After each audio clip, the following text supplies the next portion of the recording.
Bapak Ibu Saudara, selamat sore, selamat malam. Hari ini Selasa 30 Maret 2021 ya. Kita akan belajar sebagian dari kebenaran firman Tuhan, dan kiranya sore hari ini boleh menjadi sore yang penuh berkat bagi setiap kami. Mari kita awali di dalam doa. Bapa di surga, kami bersyukur atas pimpinan dan penyertaan-Mu sepanjang hari. Dan saat ini kami boleh, Tuhan, ada waktu yang indah untuk kami belajar kebenaran firman-Mu. Urapi hamba-Mu, urapi firman-Mu, taruh perkataan-Mu dalam mulut bibir hamba-Mu, biar apa yang hamba-Mu sampaikan itulah kebenaran yang dari Engkau. Terpuji nama-Mu kekal selama-lamanya.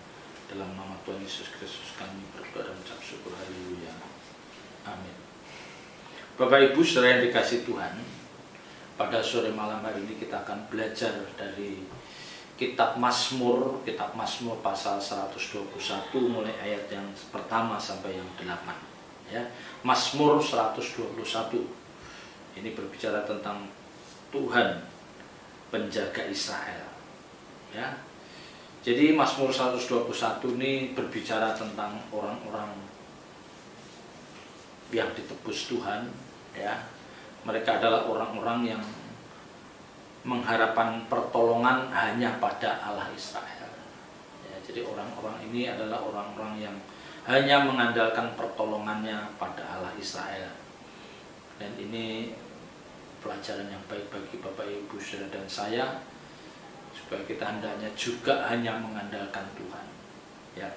Dalam Mazmur ini kita akan lihat ya, ada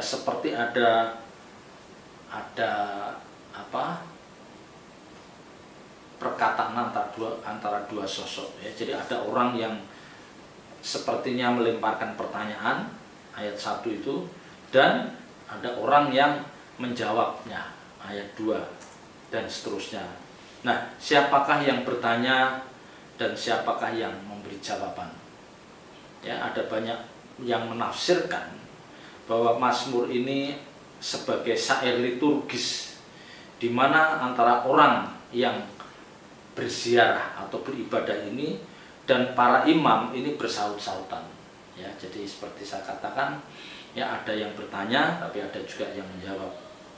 Ternyata Mazmur 121 ini pada kenyataannya bisa menguatkan orang percaya dan menjadi sumber inspirasi dari banyak doa yang dinaikkan orang percaya ya.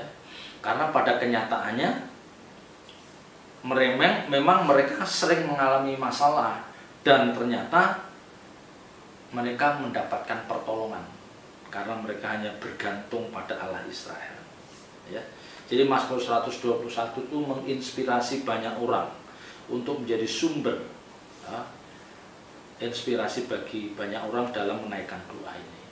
Kalau kita lihat di ayat 1 ya, ayat 1, aku melayangkan mataku ke gunung-gunung, dari manakah akan datang pertolonganku? Nah, ada satu pihak yang menyatakan demikian ya.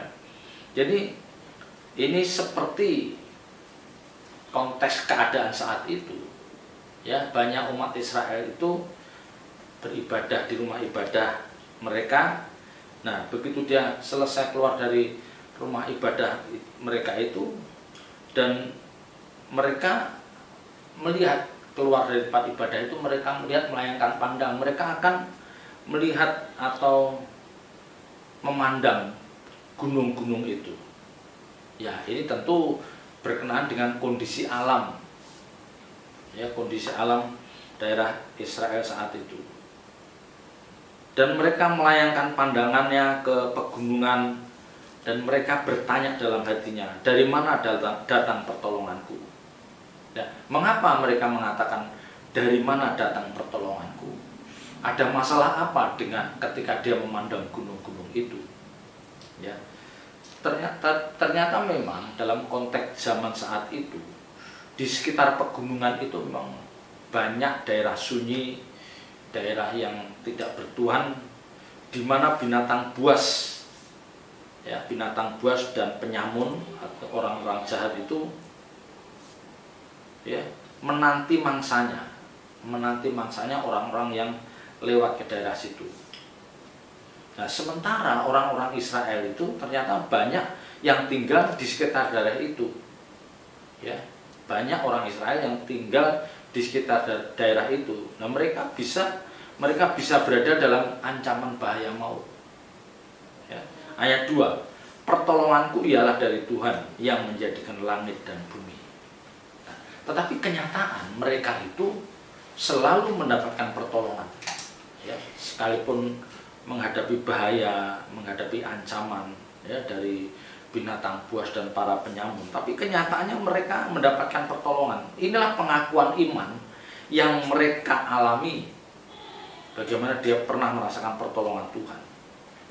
Ya, tentu khususnya mereka yang tinggal di daerah yang sangat berbahaya seperti itu. Ya.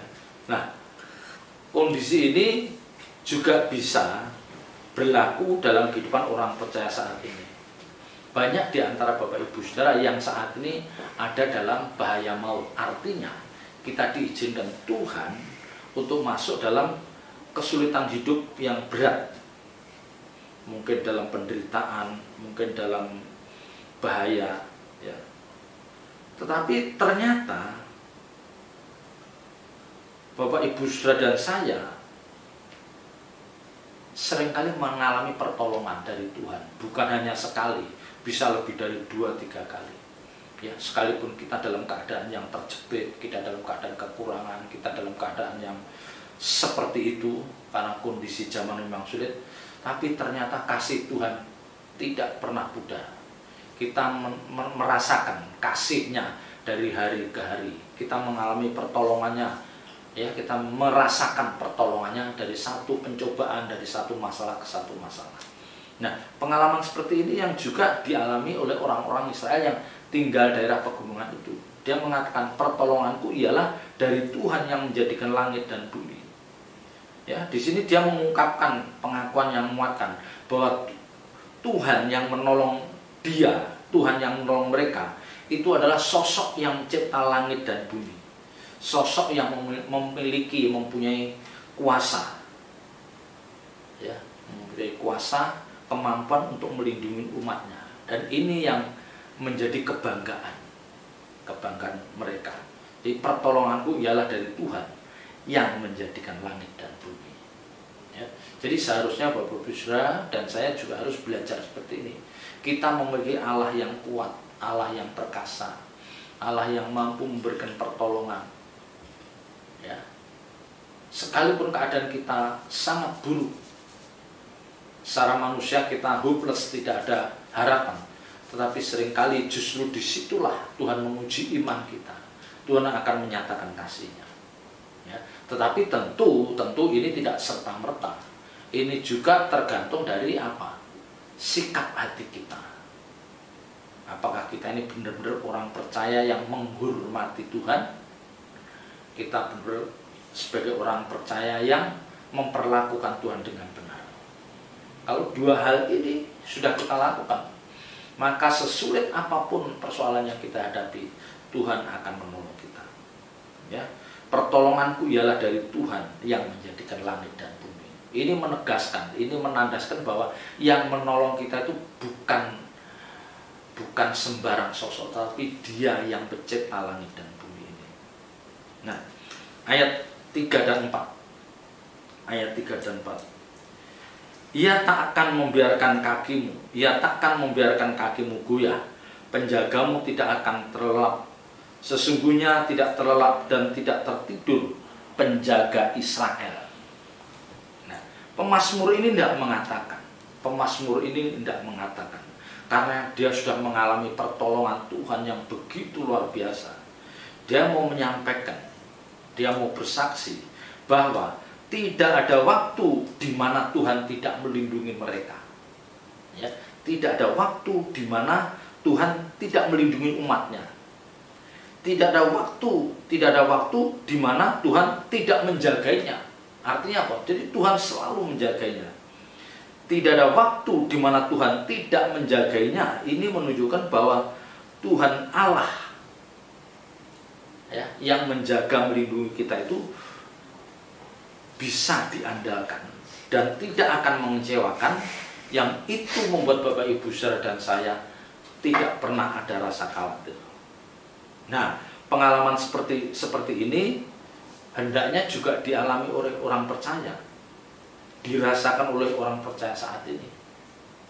Ya, jadi perlindungan Tuhan itu akan dinyatakan demikian sempurna. Ya, Ia takkan membiarkan kakimu goyah, penjagamu tidak akan terlelap. Nah, ini kan menunjukkan bahwa Allah Israel, Elohim Yahweh yang menjadi tempat perlindungan itu benar-benar sosok yang bisa kita andalkan, yang akhirnya membuat Bapak Ibu Saudara dan saya tidak khawatir, tidak akan ada rasa khawatir. Ya.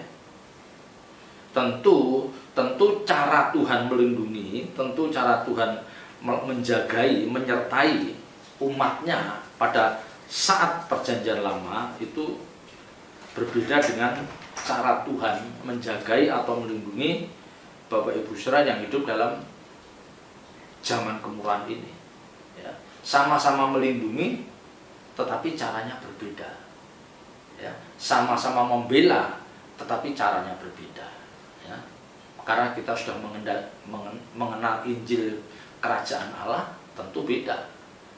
Mereka umat perjanjian lama belum mengenal Injil. Ya. Nah, umat Israel ini, pemazmur ini hanya mau membandingkan cara perlindungan dan pembelaan antara Allah Israel, Elohim Yahweh, dengan dewa-dewa lain, ilah-ilah bangsa lain. Ya. Kalau dewa-dewa atau ilah-ilah bangsa lain, mereka hanya bisa menjagai, mereka bisa menyertai para umatnya dengan waktu yang sangat terbatas. Tidak 24 jam. Ya. Tidak selama 24 jam. Ada saat di mana dewa atau ilah mereka itu tidur terlelap atau terlena tidak menjagai. Ya. Maka dikatakan, pemazmur ini katakan, Ia takkan membiarkan kakimu goyah, penjagamu tidak akan terlelap.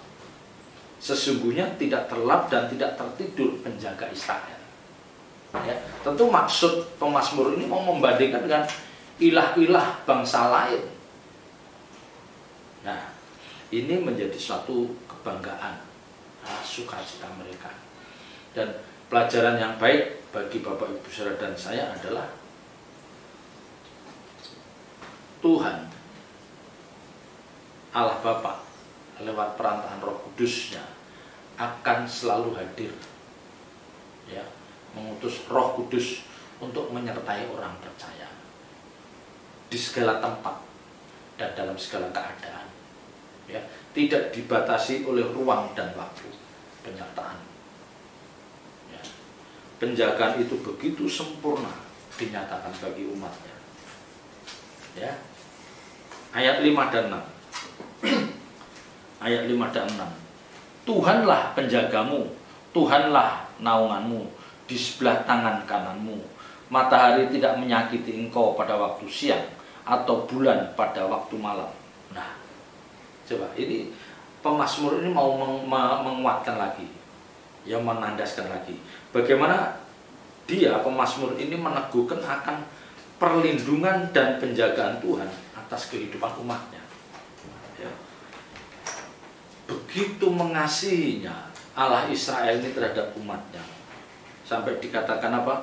Tuhanlah menjagamu, naunganmu di sebelah tangan kananmu, matahari tidak menyakiti engkau pada waktu siang. Tidak menyakiti. Ini menggambarkan betapa Allah Israel itu, penjaga Israel itu melakukan semuanya dengan sangat sempurna. Ya, ini yang harus menjadi apa? Pelajaran berharga. Ya, jadi kalau kita menjadi orang-orang yang dikasihi Tuhan, kalau kita memang sudah pantas disebut sebagai biji mata Tuhan, maka Tuhan tidak akan membiarkan siapapun melukai kita, siapapun menyentuh kita, ya, artinya mengganggu kita. Kalau kita menjadi orang-orang yang dikasihi Tuhan. Jadi pemazmur ini meneguhkan begitu hebat dan luar biasanya perlindungan dan penjagaan Tuhan itu atas kehidupan umat Israel itu. Ya. Bahkan Tuhan tidak akan izinkan sesuatu apapun akan menyakiti atau membuat umatnya itu tidak nyaman. Tuhan tidak akan izinkan itu. Ya. Inilah perlindungan yang sempurna yang tidak mungkin dilakukan oleh siapapun kecuali Allah Israel. Yang tidak mungkin bisa dilakukan siapapun kecuali Allah Israel Elohim Yahweh. Nah, seharusnya Bapak Ibu Saudara, seharusnya ini juga yang harus dimiliki oleh semua orang percaya. Ya. Seharusnya ini juga yang harus dimiliki semua orang percaya, bahwa perlindungan dan penyertaan yang sempurna itu hanya ada dalam tangan Tuhan yang kuat. Ingat, ini yang harus menjadi ingatan, bahwa penjagaan, perlindungan yang sempurna itu hanya ada di dalam tangan Tuhan yang kuat. Jangan kita membangun tongkat-tongkat penopang kehidupan kita, ya, jangan kita membangun tongkat-tongkat yang menopang kehidupan kita yang intinya kita mengandalkan kekuatan manusia. Jangan. Sehebat apapun Bapak Ibu Saudara dan saya sebagai orang percaya, sekalipun kita mampu membayar 2 atau 3 security, ya, yang menjagai rumah kita 24 jam, tapi jangan kita membangun tongkat penopang seperti itu yang mengandalkan kekuatan manusia. Ya, karena Alkitab katakan terkutuklah orang yang mengandalkan kekuatan manusia. Orang yang mengandalkan kekuatan manusia, dia tidak mempercayai pemeliharaan Tuhan. Dia meragukan perlindungan Tuhan. Ini berbahaya.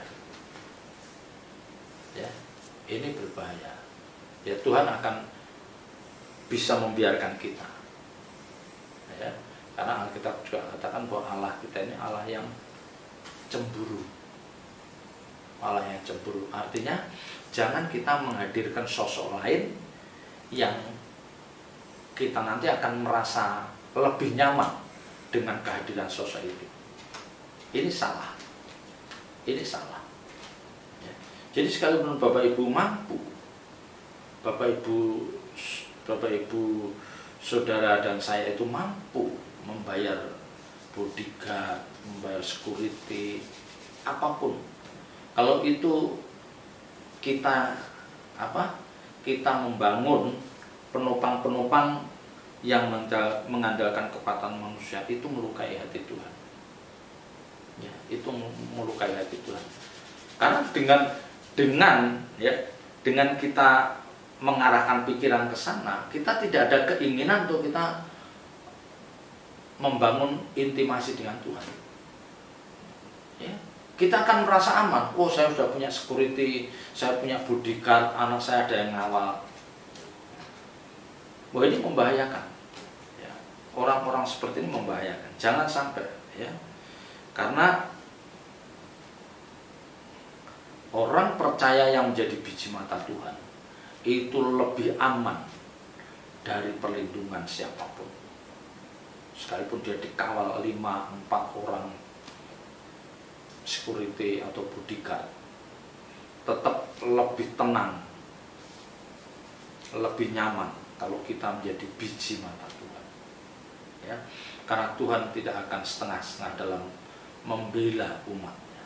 Ini yang harus menjadi pemikiran kita. Jadi sekali lagi, jangan kita menghadirkan penopang-penopang yang kita bangun, yang itu intinya mengandalkan manusia.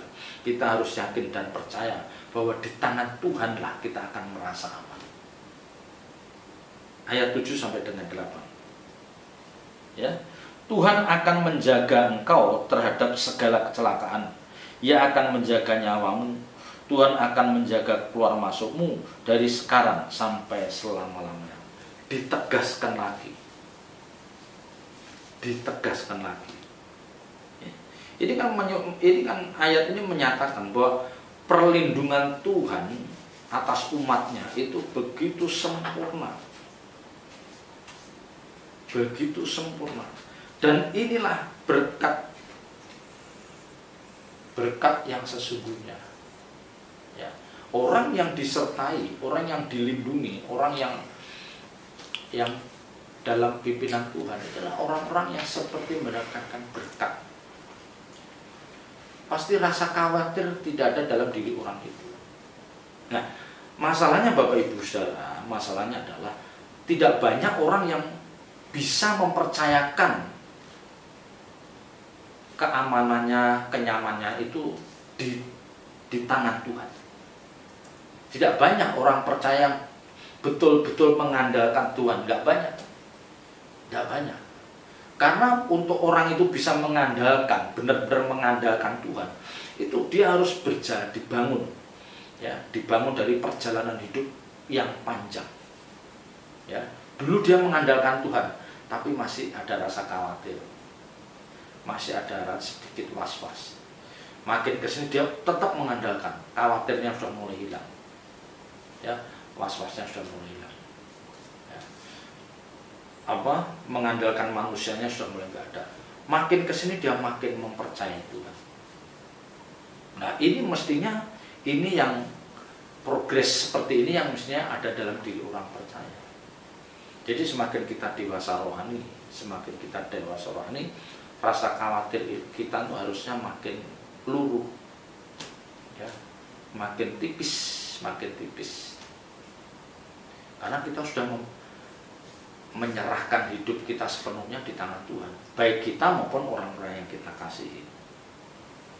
Nah, inilah yang sesungguhnya yang seringkali dikatakan apa? Damai sejahtera Allah yang melampaui segala akal akan memelihara hati dan pikiranmu di dalam Kristus, seperti yang tertulis di dalam Filipi pasal 4 ayat 7. Ya.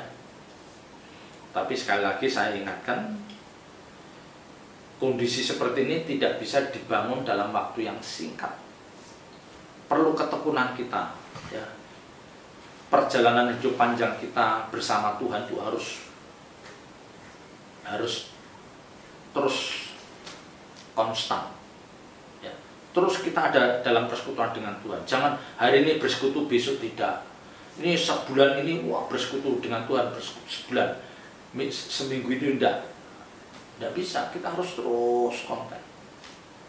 Nah, ini yang tidak mudahnya itu di sini. Konsistensi yang harus dilakukan, yang harus dikerjakan orang percaya untuk membangun intimasi dengan Tuhan, itu tidak mudah. Itu tidak mudah. Seringkali kita up and down. Kalau kita sukacita, kita merasa tercukupi, lupa sama Tuhan. Ya, lupa sekali sih enggak, cuman kita sepertinya enggak begitu perlu amat sama Tuhan. Nah, ini yang enggak boleh.